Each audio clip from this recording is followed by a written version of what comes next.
Hey, well, good afternoon, everybody. This is Patrick from the Poison Pen Bookstore, and really happy to have Elly Griffiths here with us. We're going to be discussing her fantastic new standalone book, Postscript Murders, and also... It's not a standalone. Let me interrupt. I thought it was, but it actually comes after The Stranger Diaries with the same detective. So I am at fault in telling you it's a standalone. But it is a sort of standalone, she says, jumping between the two of you. It's a standalone with the same detective. Thank you. Very good. And then I'm sure we'll be getting a taste of the Ruth Galloway that's just come out in the UK, The Nighthawks, which will be out here in June. And for those of you watching on Facebook, I'll be monitoring the comments. So if you have questions for Elly, go ahead and put them in and I will pop up as usual, I don't know, 40 minutes or so in to ask some of those questions. So Barbara, I'm gonna hand it over to you. Thank you, Patrick. I was just holding up my cup because I love this design. It's actually from the Santa Fe Railroad. And it's a very Arizona design, but I would like you to know, Elly, in your honor, I'm actually drinking tea. It's absolutely beautiful. It's so lovely. I'm going to show you mine, which has Ruth Galloway's Norfolk on it. Oh, I love it. Oh, which was sent to me by a reader. How fabulous. Isn't that lovely? Yes, it really is. I mean, you could be drinking wine because it's evening over there. I could, but I will, even if there is wine in here, I'll blow on it to make it look like it's tea. I love it. Okay, so I'm going to hold up a copy of the Postscript Murders, and indeed, it is a complete mystery, but the detective, Heartbender Cower, whom we will talk about, appeared in Elly's Edgar-winning The Stranger Diaries. Elly has won a number of awards from the Crime Writers Association in Britain and the Mary Higgins Clark Award, and also the Edgar from the Mystery Writers of America. So I will bow down. I'm so impressed. Good for you. I thought that when I just did a little research, I read that you might have read some earlier books under your actual name because Elly Griffiths is a pseudonym, and I know nothing about those. Yes, well, and I might even be appearing on screen under my real name, which is Domenica De Rosa, which does sound made up. I think that's the strange thing, is that my real name sounds exactly like a pseudonym. It sounds completely made up, and it sounds kind of like a romantic novelist's name, doesn't it? But it is my real name. And yeah, as Domenica De Rosa, I wrote 4 books that were sort of all about... They were mostly set in Italy because my family is Italian. In fact, Domenica De Rosa in Italian means Sunday of the Rose, which is rather nice, isn't it? So I wrote 4 books sort of set in Italy, all about families, relationships, history, that sort of thing. And then it was only when I had the idea for The Crossing Places, which is the first Ruth book, that my agent said to me, oh, she said, this is crime. You need a crime name. So I chose Ellen Griffiths because that was my grandmother's name. And somewhere along the line, I don't even know where, I became Elly. And I do remember saying to my editor, I'm very lucky I've had the same editor in Britain for all the books, Jane Wood. And she said, I said to her, why did I become Elly? And she said, I don't know, I think it just looked a bit tidier. So there you are. I became Elly because it was a bit tidier. I love that. I can hear Jane. I've known her for many, many years. Oh, well, you could hear. Jane and I have the same birthday, actually. So we're astral twins. So we get on amazingly. But you can just hear her saying that. Yes, it's just a bit tidier. I can. Yes. She's a brilliant conversationalist and always succinct. Yes. And always, like you, Barbara, beautifully dressed. Always looks beautiful. Oh, aren't you kind? I wish you could really see the best part of what I have on are my fabulous earrings. Which come, speaking of Italian, this is way off point, but what the hell? There's a wonderful Italian architect, now deceased. His name was Paolo Soleri, and he was a disciple of Frank Lloyd Wright. And he came to Taliesin West here in Phoenix to study under Wright, and eventually opened his own studio called Arcosanti, which is all about earth casting and communities where people all live together and the whole bit. But to make money to support this whole foundation, he makes what are called Soleri bells, which are either cast in bronze or in pottery, and are gorgeous. But they have a sideline which are making earrings. If I come really close, it's so beautiful. But it's pottery. It's not Oh, turquoise. is it ceramic? Wow, Yeah, wow, that's exactly. And so anyway, I oh, don't know how I got off on that. It oh, must that's be so fun. interesting. How lovely. Yep. So they have a place here in Phoenix. So should you ever come to visit us, which I hope one day you might do, I will take you there, and then you can be all Italian. That's a deal. I want to go there. Ruth, I came to your books through The Crossing Place, and Ruth Galloway, I think, is amazing. I don't want to say archaeological mysteries because they're more than that, but Ruth is in fact an archaeologist, and they all revolve. I've been to Norfolk, I've been to all that area, the Fens country and the whole bit that you write about. And it is a mysterious country, and because it's so boggy and wet, things get preserved, right? So it's a good place, sort of like Ireland and all the stuff that's buried in the peat. Yes, it is. I mean, those bogs, and also in sort of places like Denmark, and yes, those bogs are perfect for archaeology. And it was really the marshes that gave me the idea for the books, because my husband's an archaeologist. So, and as I said, I'd written these 4 books all about sort of Italy and families and things. And I was kind of thinking, what should I write next? And we were on a holiday in Norfolk because my aunt lives there, and we were walking across some marshland called Titchwell Marsh with our 2 children who were young then. And Andy happened to say that prehistoric people thought that marshland was sacred because it's neither land nor sea, but something in between. They saw it as a kind of bridge to the afterlife, neither land nor sea, neither life nor death, like an in-between zone, a kind of liminal zone. And that's why they buried bodies there, because they were between life and death. They were in that sort of to mark that boundary, really. And it was like a light bulb going off in my head. That in that moment, I sort of thought of the plot of The Crossing Places, and I did see Ruth walking towards me out of the mist. It's never happened to me before or since, but she did just kind of appear with the idea, really. She's truly fabulous. And Oh, good, her thank you. relationships and the people, the ensemble cast, so to speak, is remarkable. You like to put people into really unusual, difficult, complicated, and we can't really fully see where it's going kind of relationships like Ruth and DCI Nelson, right? I think that's the thing, though, isn't it, about writing a long series? And for me, it's one of I suppose one of the challenges of it, but it's also quite a privilege, because when I wrote sort of standalone books, my first 4 books, you might put your characters in a difficult situation, say, a pregnancy or a birth or a death, and then you'd leave it and you'd never know. But if you write a series, it's like you sort of have to face up to the consequences like you would in life, because there's always a next day, well, until you've got to the end, so there's always something that's going to happen, and one decision, as we all know, then affects loads of people, and it spreads out, and the effects are shown, and if there are children, as there is a child in this case, they inexorably grow older, and there are different challenges as they grow older. So I do feel that's kind of one of the things about writing a series, is that you have to, as a writer, you end up having to live with the consequences of that sort of wild decision that you make. Oh yeah, let's make them do that, or sort of they make it in a way themselves, and then you as the books go on, you're living with that, really. So it has been really interesting. Yes, you're right, because the book that comes out in June, The Nighthawks, is number 13, so it's so complicated now.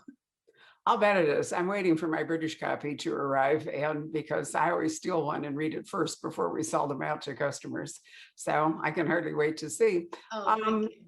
I do think, in crime, since you choose to have in all 3 of your series, in crime anyway, an amateur as a lead character, you do have to have somebody from law enforcement who's in the story, who can do the actual arresting and other stuff. So Ruth has her policeman and lover, on and off, DCI Nelson, with whom she co-parents a baby, which was a truly rash decision, but you've had to live with it. By somebody, yeah. You do. And in your Brighton series, we have magician Max Mephisto, but he served in the war with a gentleman who has now risen in 1960s Brighton to the position of superintendent in the police. So they have that comrade in arms kind of relationship that makes that work.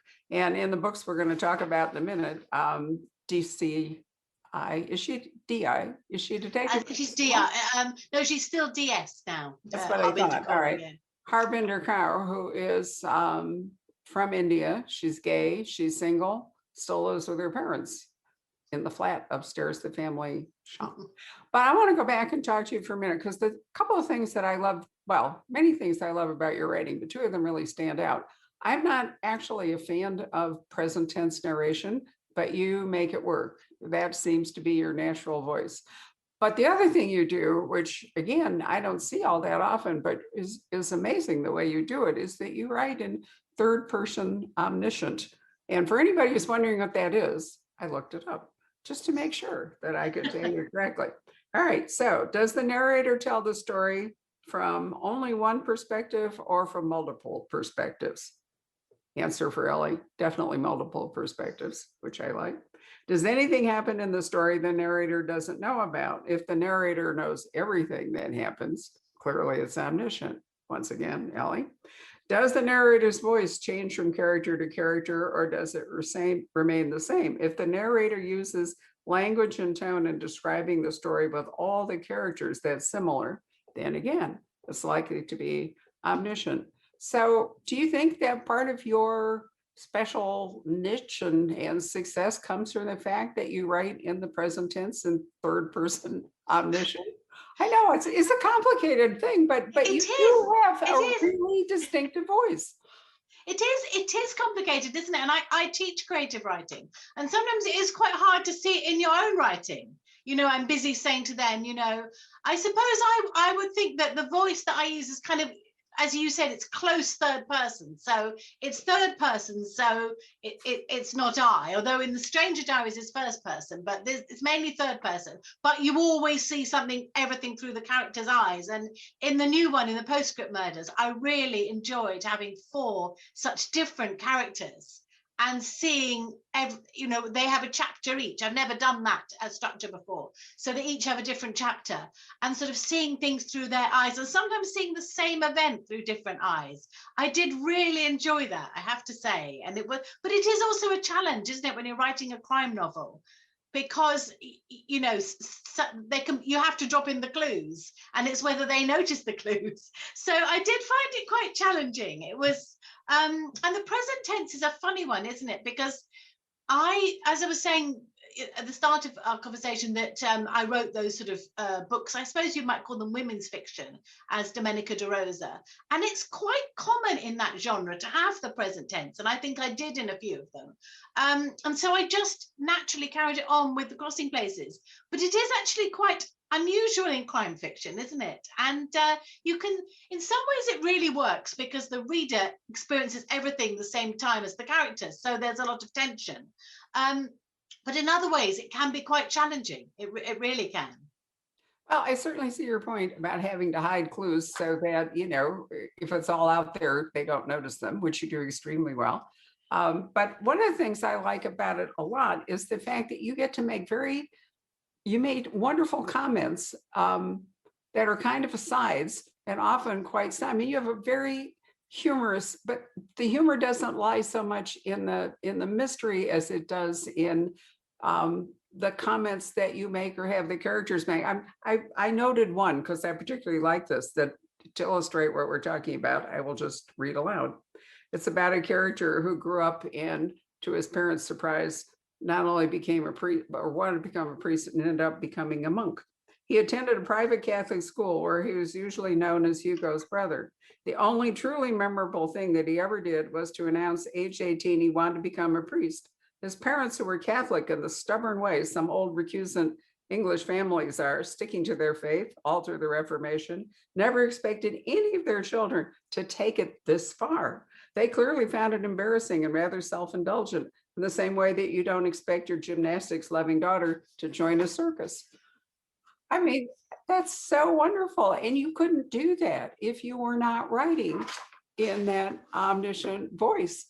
I mean, I can't see how you could ever put that into dialogue.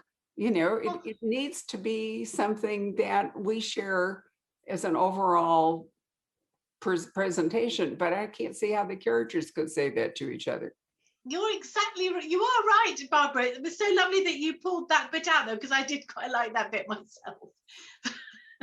I do too. It's true. I was brought up Catholic, went to a Catholic school, and I had a friend who became a priest, and he did advise me quite a lot on this book. And, he did say, no one really, nobody expected him to take it that far, really. It was quite shocking to them. So I did want to put that bit in. Well, you did. You had another lovely line where you said something about, anyone who's been to Cambridge has to announce that within the first 10 minutes of any conversation. Have one of the characters actually does it not for herself, but references the fact that her husband went to Cambridge, keeping it up. It's a funny old thing, isn't it? Well, it is. I mean, and some of this, probably is more resonant in Britain than it is in America, in the same way that, for example, you were a Richard and Judy book club pick, which in this country hardly says anything at all. What in England, it's like being an Oprah pick, right? Well, it is. It is that they're the sort of big TV book group, yes. So it is a real thing, and the two of them, I guess, they're very sort of British celebrities. They used to front a sort of breakfast TV program, and they're husband and wife, and they're great, actually, big supporters of books in the same way Oprah is. But yes, I think it doesn't. I really find those things interesting, though, because when I'm reading a book set in America, I love those little things that I might not necessarily get. Do you know what I mean? And I think, oh, that's interesting. So that's what that means, and and you think like the way Andy from The Office is always talking about his alma mater university, and it's so important to him, and Cornell, isn't it, that he went to, and that's something that maybe we wouldn't get, but I kind of love that. Well, I do too. And of course, I've been reading British crime fiction for almost 70 years now. So, So you get all those things, yes. Yeah, I mean, I'm not sure it's for the really lazy reader, or whether people today, with the ease of just looking things up on Google, if they're confused, cannot solve that. Also, there's a ton of British crime shows on the long form television, which I would love to see your books eventually arrive at, because I think they'd be great. And so I think more Americans can pick up the difference, but you have a thing in here, I think it is that one of the characters refers to a license plate, and you say, well, in Britain, it would be a number plate, and it's kind of a clue, because, it's a subtle difference. Like we say faucets and you say taps. Yeah. And trunk and boot of a car is another one, isn't it? Yeah. Yep. I love those things, though. And they can be clues, you're quite right, which is quite fun. It is fun. So you live in Brighton, and yes. You have chosen The Postscript Murders. Let's finally get to the book we're supposed to be talking about. It's really in Shoreham-on-Sea. So I'm assuming it's also on the south coast and not far from Brighton.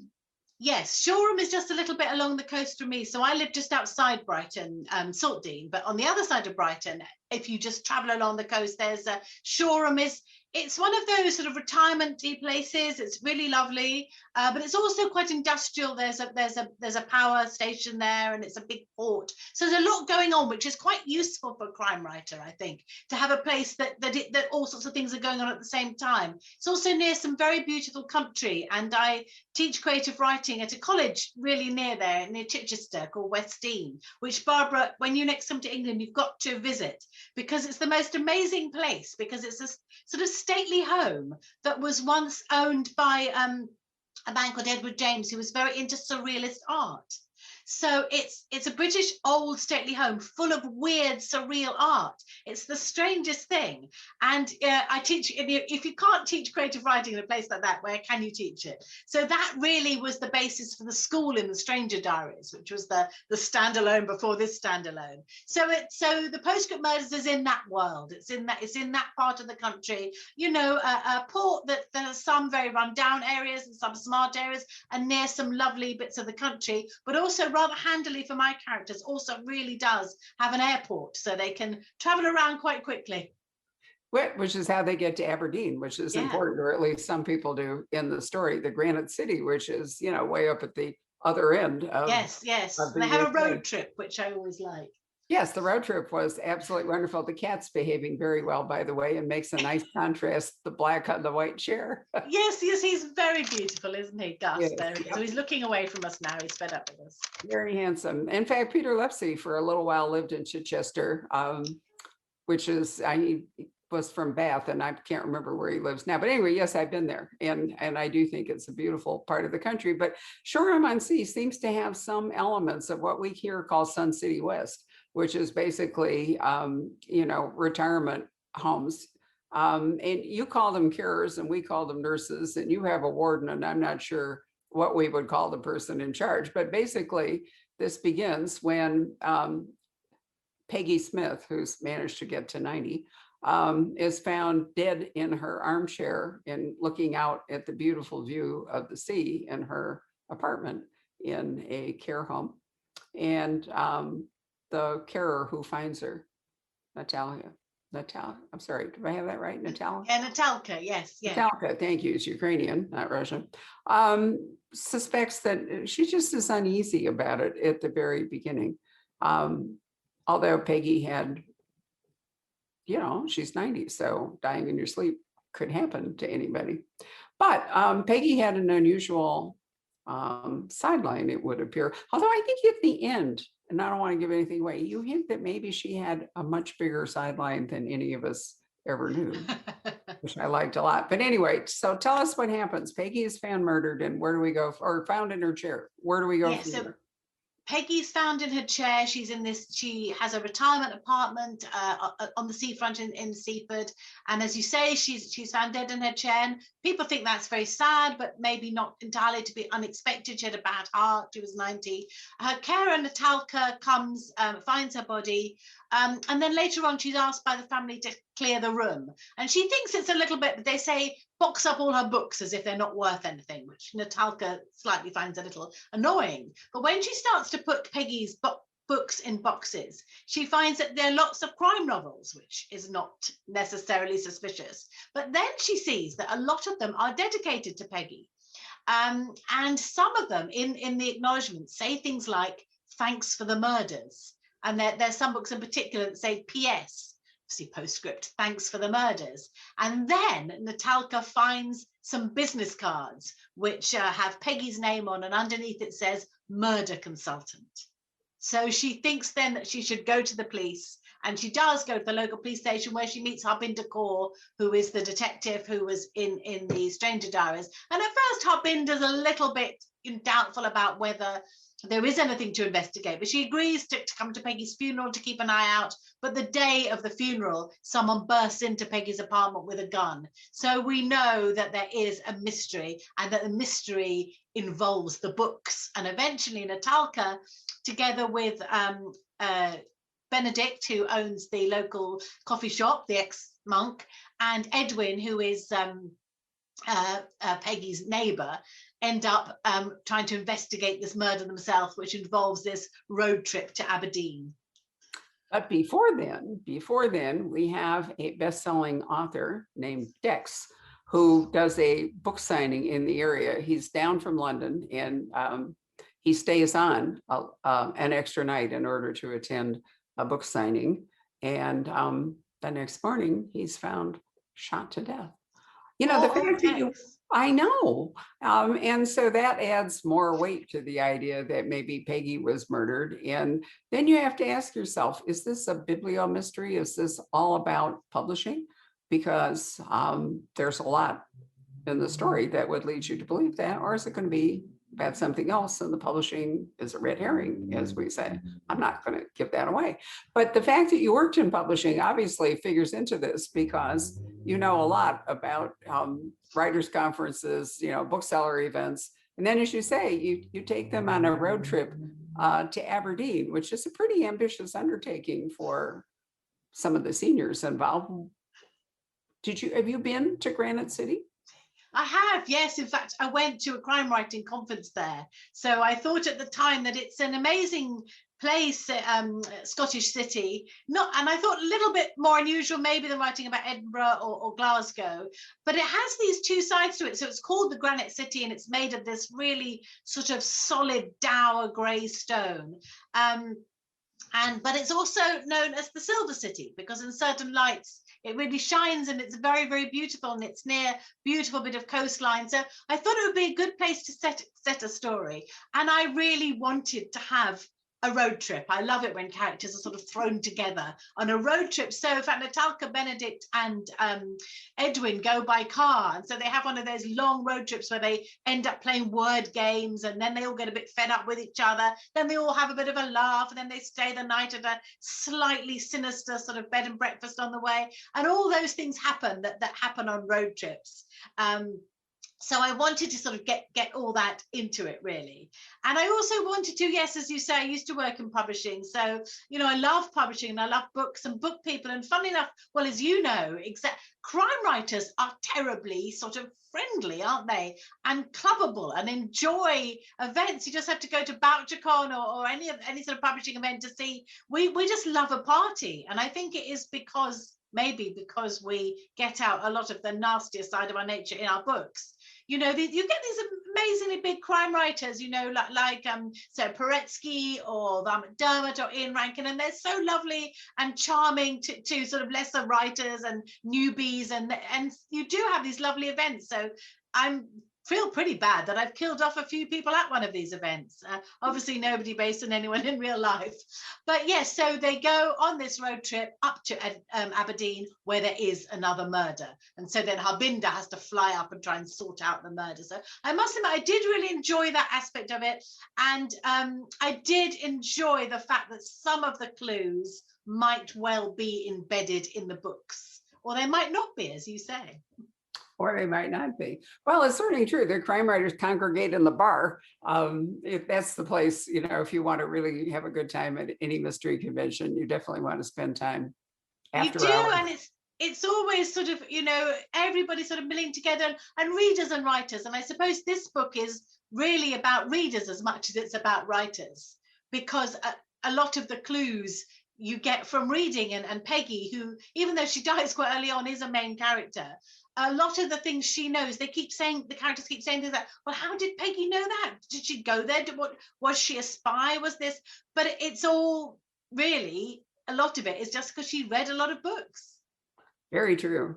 It's a wonderful story. I mean, you know, Thank it you. works on so many levels. And there are lots of people who really love, I am one of them, crime fiction that involves books or the book world, whether it's collecting or if it's the publishing process, or, you know, writers or ghost writers, and, you know, the whole bit. There's a whole, it's almost like there's a big shadow world that, you know, makes it extra fun. So there can be what we call Easter eggs in a book like this, depending on what you've read or what you have experienced. I loved, you had a line towards the end, I'd have to look it up, where I think it's I don't remember if it's Heartbender.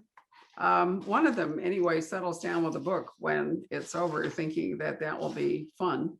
And it turns out, you make some line about, you know, reading is more dangerous than what they were doing, which I really enjoyed. So tell me about Heartbender, because I mean, she's unusual. You've made her is Punjabi?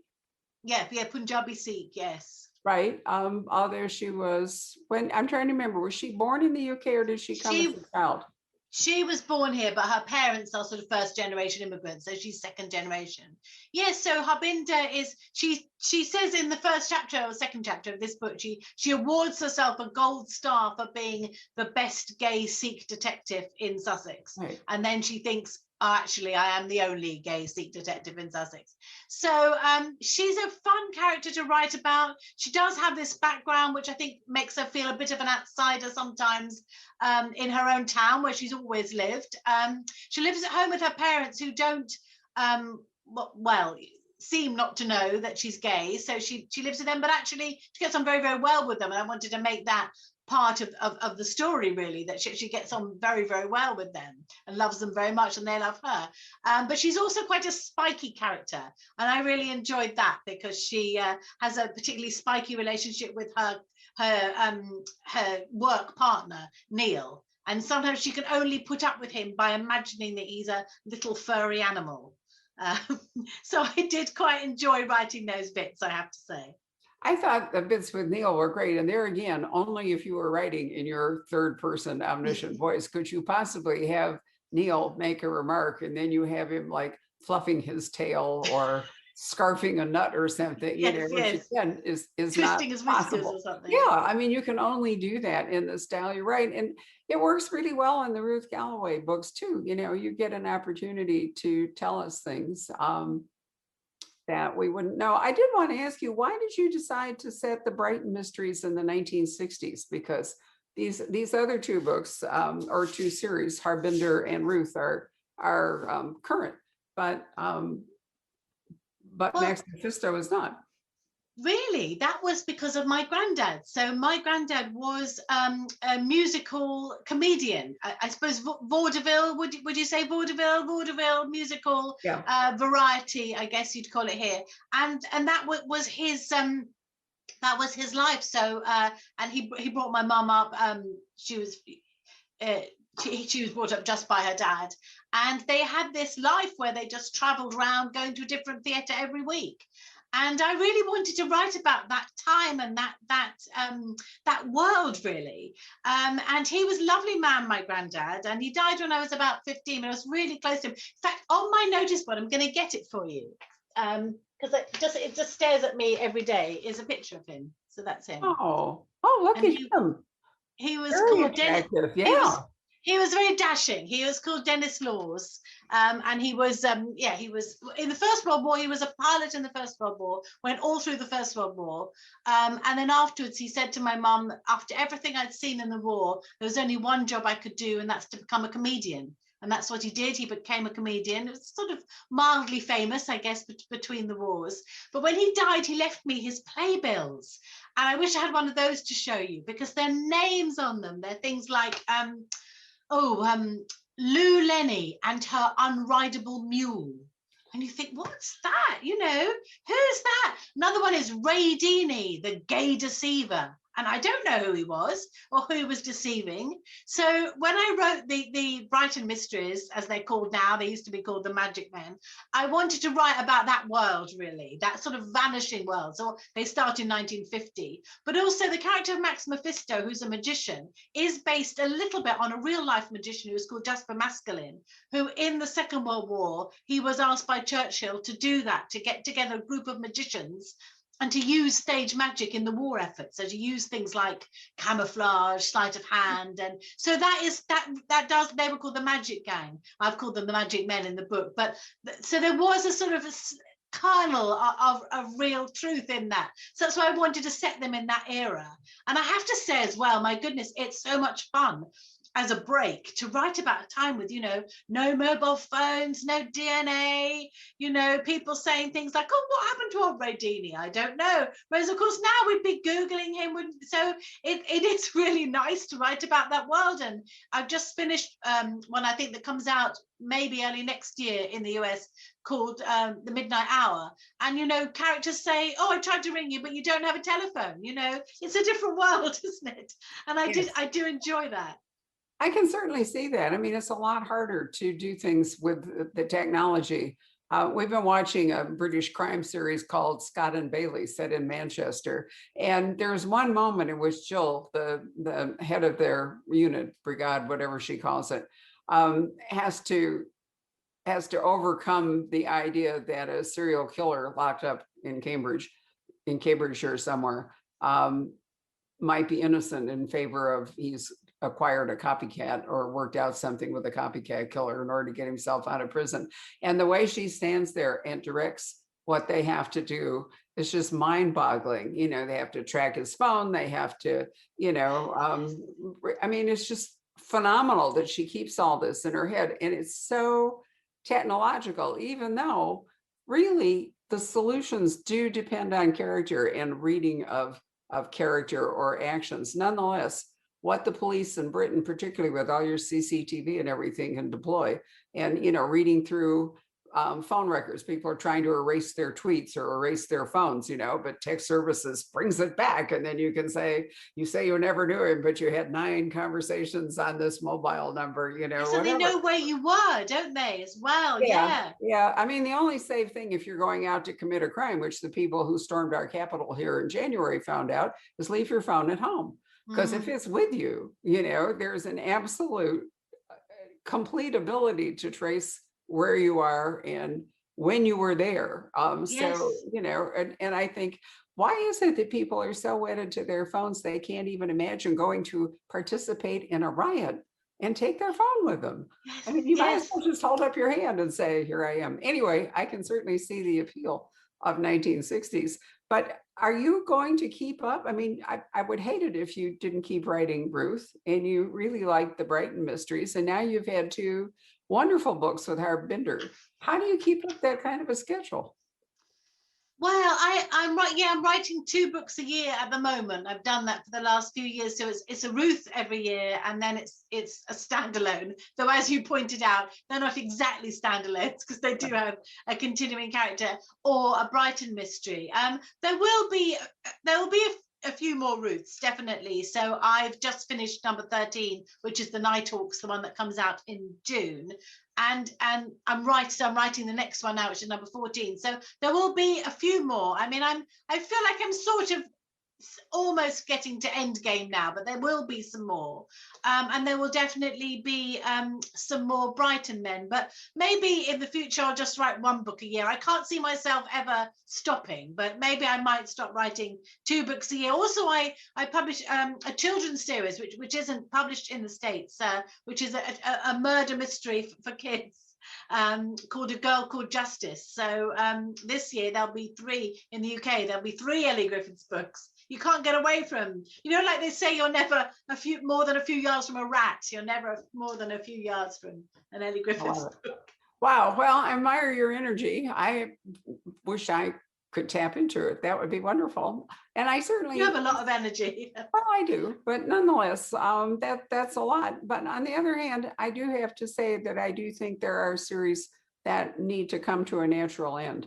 You know, at some point, you really have said or done to those characters all that you can reasonably do. And, you know, I don't like them killed off. And I don't think many readers like it when, you know, favorite characters die, but you can kind of put them in a safe place, so to speak. And even if you maybe have a pause, and I know Ian Rankin did that with Rebus, didn't he? He stopped for a bit, and now he's picked up, and Rebus is retired, and he's quite grouchy and goes around with his little dog. But I still really love them as much as ever.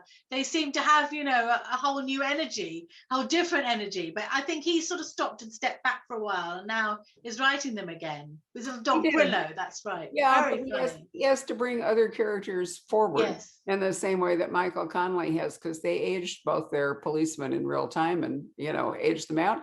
And we did Ian's launch party here in the United States in October. And that was one thing we talked about, is that Rebus has got some health issues that make it nearly impossible for him, you know, to be active. Yes, to even climb stairs, or yeah, because he has the you know, the breathing whatever. And so I think his last book is truly fabulous. I loved his last book. Right, Patrick, you're going to have to remind me, what was the title? Patrick, A Song for Dark Times. Thank you. A Song for the Dark Times. And it's an amazing book, but you do see Rebus in a different role. So Patrick, come join us and tell us if we have any comments from or questions. I love the way he comes out of a black hole. Yes, I do. Right? There he is. Hi there. Who needs magic? That's right, exactly. Well, you have some very enthusiastic fans that are tuning in. Kathy, in particular, has a lot of questions here. Let me see here. Is that my dear Kathy Boone Reel? Indeed, it is. Oh, she's a good friend of mine. Hi, Kathy. And then there's another Kathy Ace. And Kathy as well. Brilliant. Canada. Writer herself. Yeah. Yes, great writer. So let's see here. A lot of comments, a lot of people kind of weighing in how much they like the history in the Brighton series. Okay, so a question from Kathy. Heartbender is such a great character, and I enjoy, let's see, sorry, this is kind of hard to do. And I enjoy seeing her, where is it? Yeah, more of her family in this book. Elly, did you think that when you first wrote about Heartbender and the Stranger Diaries that she would be so popular with readers? That's a really great question, Kathy. I didn't think she would be as popular because, as I was saying earlier on the chat with Barbara, she's quite prickly. And I think possibly if you met her, there might be a character that you would take one way or another, really. But people have seemed to like that, which I've really enjoyed. And I've loved the chance in this book to tell you a bit more about her family. And in fact, I have a good friend who's from a Punjabi Sikh background, as Harbinder is. And she's been my sort of cultural advisor, really, with these books. She's read them through. But in this book, her mum, who is called Balvinder, got involved too. And so she has been advising on the sort of food that Harbinder's mother would serve her, and all sorts of interesting things that I didn't know. I had Harbinder's mum heating up food for her. Balvinder said, no, a Sikh mum wouldn't do that. We wouldn't heat up food. So interesting things like that. So I've really enjoyed myself sort of finding out more about her home life and putting more of it in. So I do think that there will be at least one more book with Harbinder in, because if you've read this one, the Postscript Murders, you'll know that maybe there's a little bit more that she needs to do in her life. So I'd like to go with her on that bit of the journey. I'd like to put in a plug for Harbinder's parents. Her father was lovely, and for Harbinder's parents' dog, a hero dog. Hero dog. I love dogs. Sorry, Gus. Obviously, I love cats. But yes, and my parents used to have a German Shepherd, as Harbinder's parents do, and they were very similar. In fact, funny enough, coming from an Italian family, there are lots of similarities I found to an Indian family. But my parents were equally completely soppy about their dog, who was called Rocky, who was just the worst guard dog ever, and completely. But they were just convinced he was an absolute genius. And so the dog in this book is called Starsky, after one of my favourite ever detectives. He does prove a bit of a genius in the end. That's Starsky, you said? Starsky, yeah. Is there going to be a Hutch? Maybe there's a rabbit called Hutch. Here's a question. She says, Kathy again, have you thought about writing a standalone about Peggy Smith and her friend, the author's aunt, who lived at Seaside View Apartments? Either or both of them seem to have fascinating lives hinted at. Wow. Kathy, that's actually a really good idea. I hadn't thought about it, but I did feel quite bad about the fact that Peggy dies, obviously, in the first pages of the book. That's not giving a spoiler away, really. And so, although her sort of shadow is over the book, and we find out more about her, we don't sort of, there's only the prologue, really, in her voice. So I would quite like to do that. That would be really good fun. And also, I think I've said elsewhere, in some ways, Peggy is based on my aunt, who is, I quickly say, alive and well, who lives in a seaside house, very like Seaview Court, and who also comes up with fantastic murder plots, which she's always offering to me. So I would like to write about the bay window set. I would. Kathy, that's a great idea. Kathy, you get 10%. Yeah, well, we'll talk, Kathy. We'll talk. Another Kathy Ace, she has a really good question here. She says, given all that you're writing, do you work on just one book at a time, or are you writing one, editing another, plotting another, all at the same time? If that's the case, how do you get yourself into the right mindset for each project?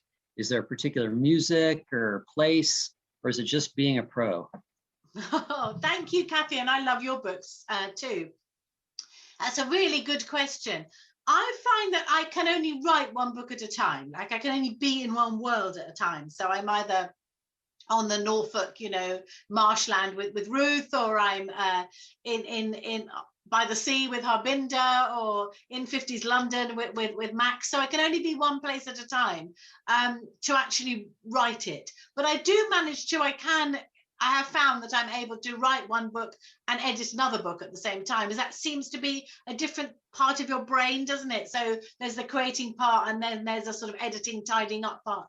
They seem to be different bits. But the children's series that I was mentioning, Girl Called Justice, that's the only exception to that, because I do sometimes write a chapter of Justice just for fun for myself, because I find them such fun to write, that I do that at the end of the day. I think, oh, I can just write a little chapter of that. So I seem to be able to get myself into that mind. But I don't listen to music when I write, actually. I know lots of writers do. I like complete silence. And I'm speaking to you from a shed at the top of my garden, where I go every day to write, just me and Gus the cat.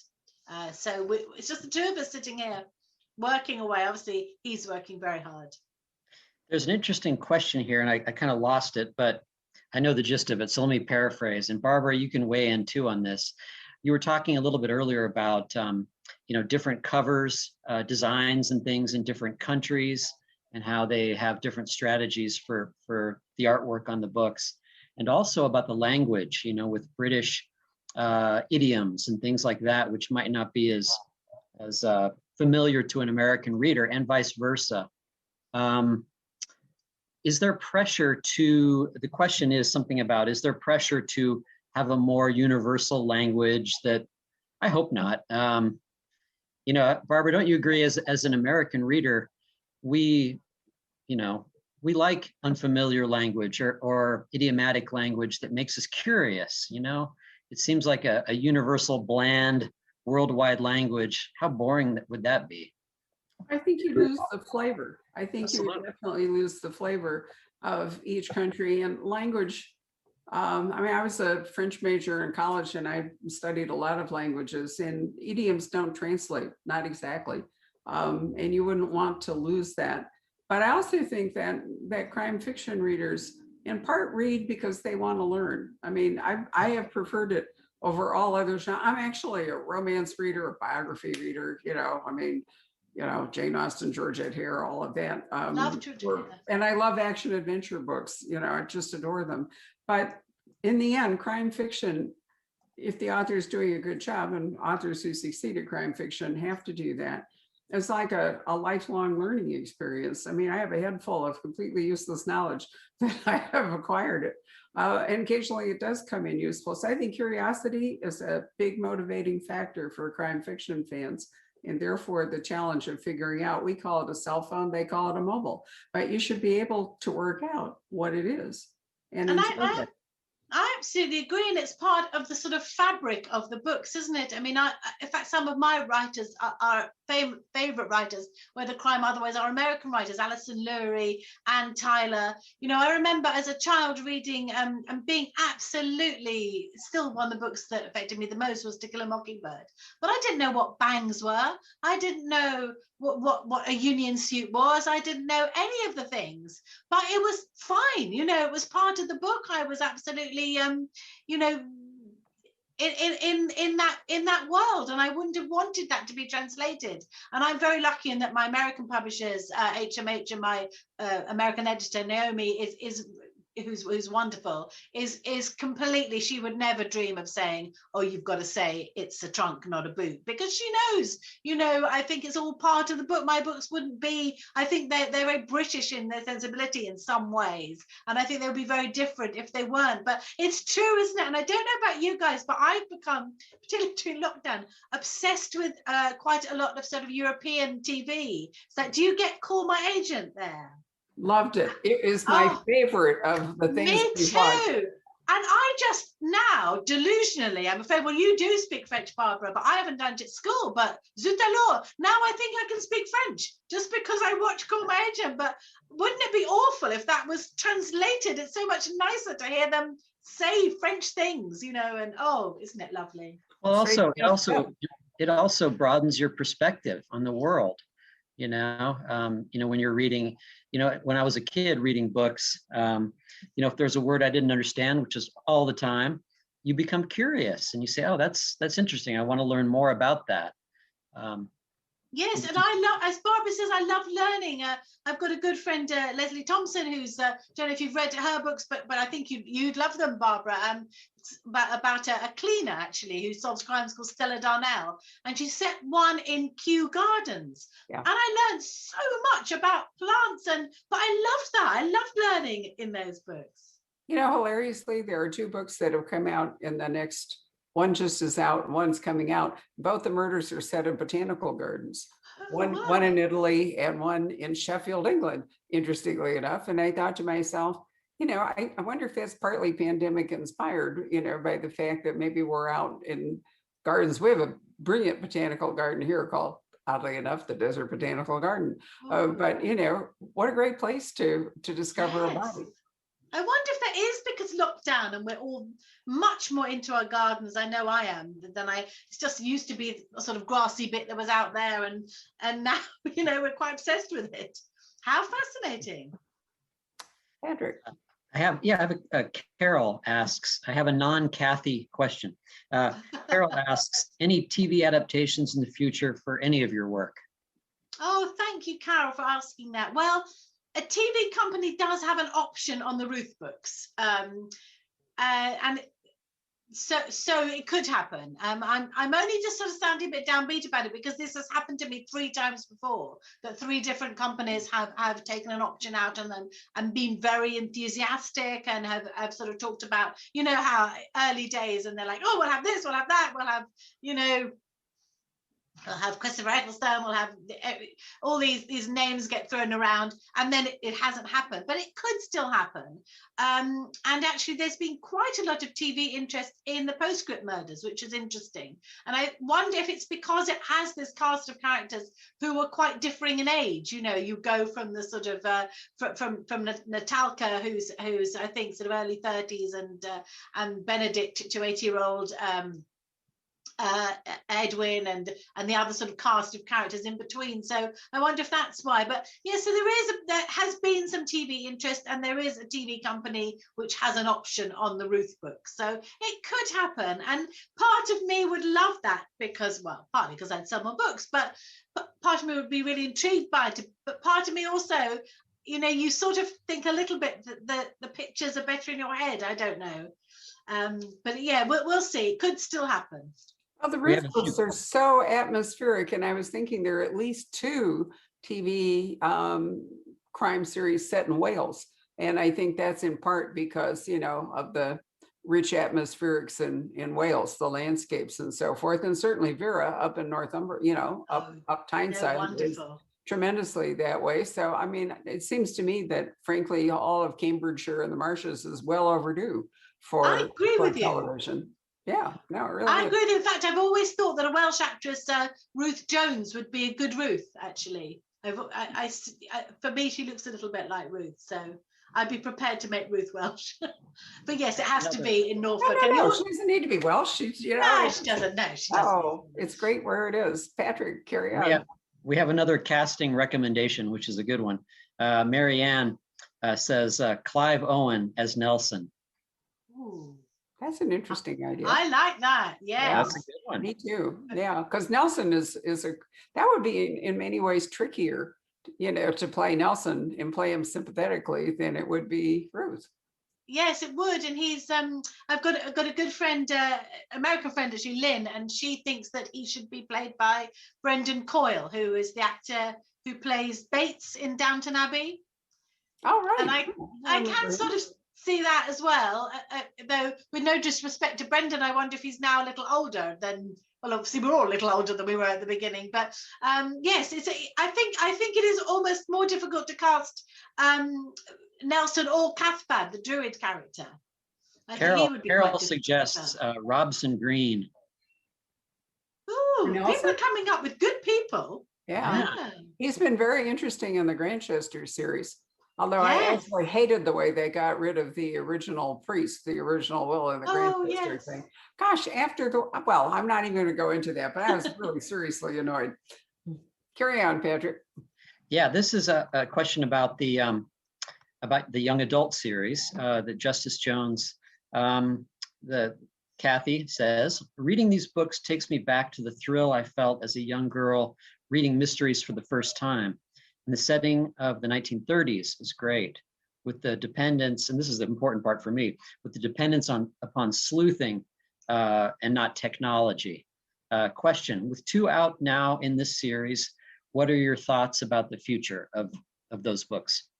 Oh, Kathy, thanks for asking about those. I'm so glad you enjoy them. And I was saying at the beginning, I do think, that they're suitable sort of from anyone 8+, but I actually think they're In fact, I'm going to send one to you, Barbara, because I think you'd enjoy them. Because I think they're suitable for anyone who likes a good murder, you know.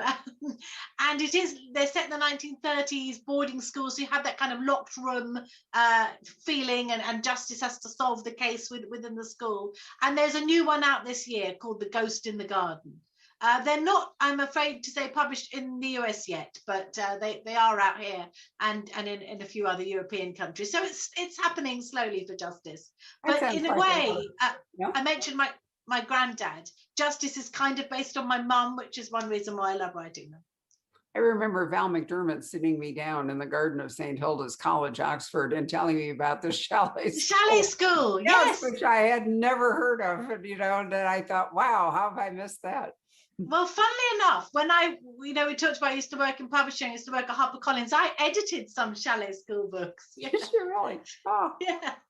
And there's a fantastic scene in one of them, where I know we're running out of time, where they're lost in the Alps, always getting lost in the Alps. And this woman's there with her 3 children. And so to cheer them up, she gives them all a cigarette. Different times. Really were, indeed. Okay, Patrick, has final question or two working there? Yeah, let's see. Well, while I'm looking here, can you tell us a little bit about yourself as a young writer just starting out? Did you always know that you wanted to write, and when did you really start doing it seriously and devoting yourself to it? Do you know, I always wanted to be a writer, even before I knew what a writer was, I guess. I wrote a full-length novel when I was 11. There was a crime novel. It's called The Hair of the Dog, which must have been a phrase I'd heard my parents use. And later, when I was at secondary school, I used to write, we talk about Starsky and Hutch, I used to write little episodes of Starsky and Hutch.